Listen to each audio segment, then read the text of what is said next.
you. Mr. Ryan, you can proceed. Thank you, Mr. Chairman and members of the committee.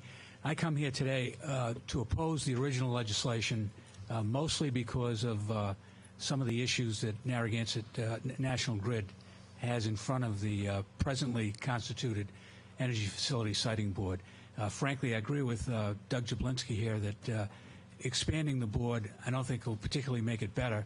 The EFSB has a very good track record over a number of years making quality decisions. Their integrity has never been questioned in the 21 years I've been around.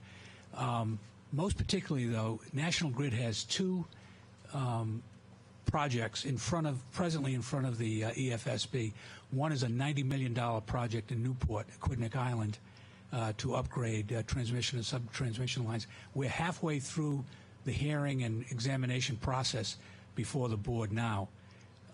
We also have an important undergrounding of transmission lines down by the South Street substation, which is being developed for economic development for the city of Providence and the state of Rhode Island, adjoins the Route 195 corridor. And we just introduced that petition within the last 3 weeks. Our question and our concern is that we've been, certainly in the Aquidneck Island process, we've been halfway through it. Now do we have to start all over again with a new board, waiting until that board is constituted and approved?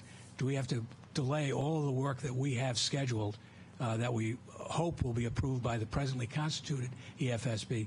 We'd like some language in, as they put in the House bill, that exempts those transmission projects that are presently before the EFSB. I don't want to assume, but I think that the sub-A that was just introduced may address that issue. But if it doesn't, I would plead with the committee to address that concern of ours. On the second part of the bill, the tax treaty, we don't have any opinion on that. Thank you, Mr. Chairman. Are there any questions or comments for this witness? Senator Connolly. Thank you, Mr. Chairman. Mr. Ryan, I do understand that National Grid has a long experience history with the Energy Facility Siting Board. It's presently constituted. The chair comes from the PUC. The Department of Environmental Management is represented on it by the director or the designee, and it's the Associate Director for Administration for Planning as well, right?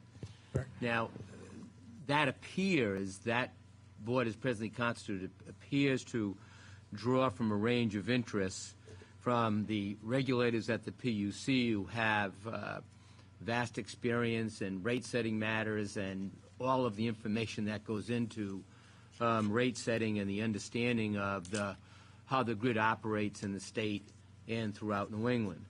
The Department of Environmental Management, the director, would seem to bring to the table extensive background in environmental concerns with a significant support staff to be able to provide her and therefore the board with the environmental information, evaluation, and analysis.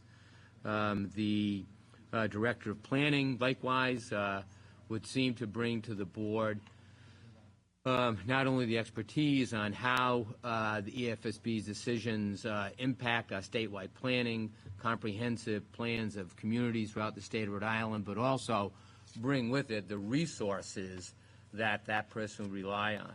Now, the reason I'm just kind of going through that with you is, in your experience, has National Grid felt that there's a deficit in terms of the expertise, the kind of expertise that's needed in that decision-making process, and the resources that are brought to bear on those decisions?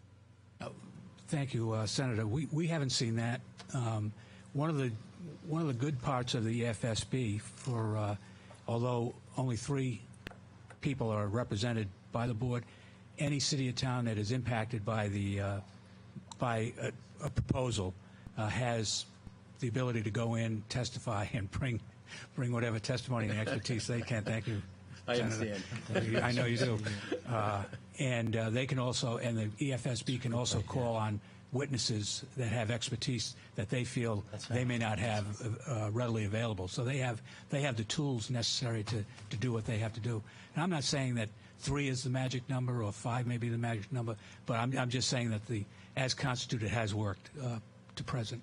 And understood, and that's always not asking the question so much as is the right number of people on the board, but the right areas of expertise and the resources needed for each of those areas of expertise. Does it presently exist at EFSB? We believe so. Because when you look at the suggestion on the new areas of expertise for the board, it seems to be somewhat repetitive when it talks about experience environmental issues, and it does reach into labor issues, person experience in labor issues as well. My concern would be, like yours, not in so much a magic number for the board, but whether or not we have identified correctly for the processes that come before EFSB, have we identified correctly the areas of expertise that we need, and have the resources been there to deliver in the analysis and the decision-making process? I agree. That's really the concern, so thank you for responding. Thank you. Are there any other questions or comments? I would just say, following up on what Senator Connolly says there, this board really does a lot of has a lot of executive powers, and they're exercising powers that the governor has, correct? I mean, I'm surprised there's no advice and consent of the Senate in this legislation. You don't have to comment, Mr. Ryan. Thank you, Mr. Chairman. Are there any other questions or comments?